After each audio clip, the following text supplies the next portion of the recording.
Is this a little price gouging, a little collusion? I wonder. These guys are still making hand over fist in every aspect. The wars are still happening in the Middle East. In fact, we got a bombing in the Middle East right now. I'm sure it's going to be blamed on Al-Qaeda or Al-Qaeda-like cells or terrorists or insurgents. It's over in Indonesia. In fact, I'm sure right now on the news they're saying it's Al-Qaeda. I just have a prediction. Right now we're taping C-SPAN, so I won't know for sure. But I'm sure it's Al-Qaeda because bombs have ripped through Indonesian hotels. Must be Al-Qaeda. All right, we're going to take your calls on the other side. It's the Alex Jones Show. I'm Jason Bermas sitting in. More news after this and a ton of stories over at Infowars.com and PrisonPlanet.tv.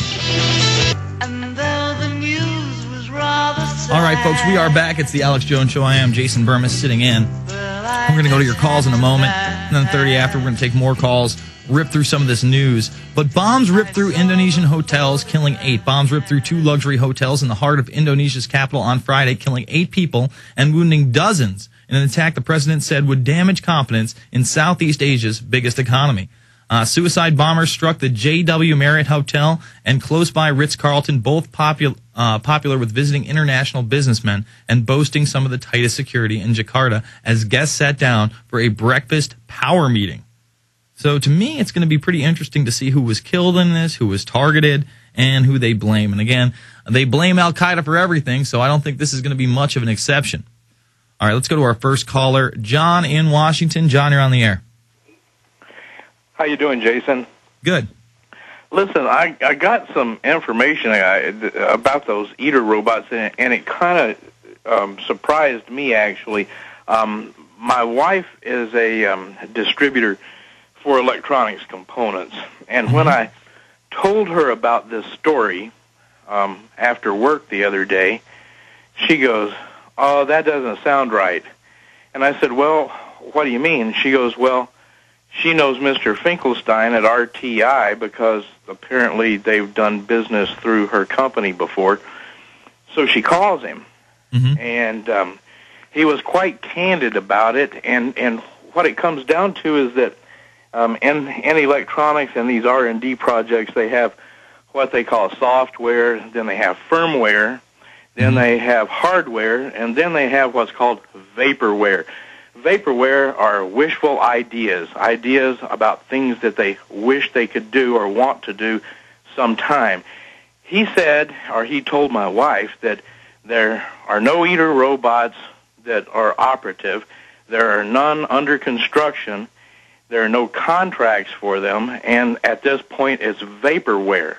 So what this implies to me, because this came out in the media and was, carried and has been talked about on the internet and so forth, created a buzz.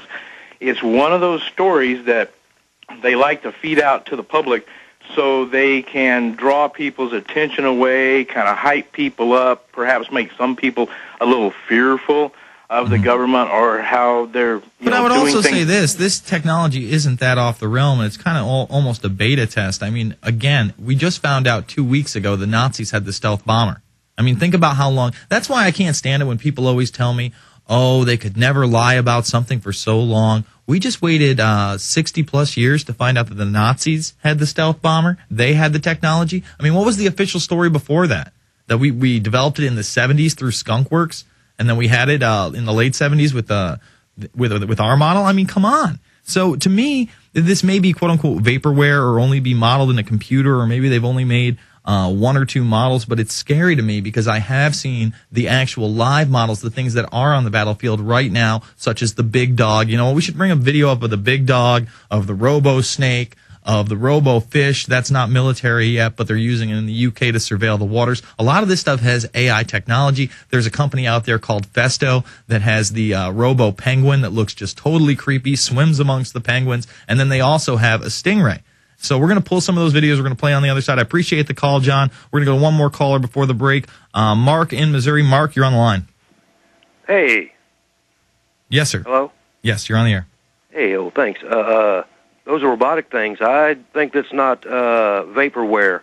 I mean, like you said, they got the fish, they got the Israel snake, they got it's AI, GPS, man. That's what it's for.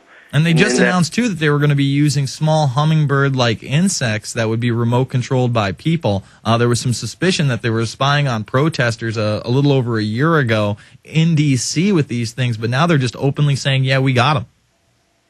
Yeah. Well, people can do their own research and find out that Hitler had the Hannibal 2. Mm-hmm. They can look that up on the Internet if they like, Google that. But in that article, it said they would gobble up whatever organic material they could find: grass, wood, old furniture, even dead bodies.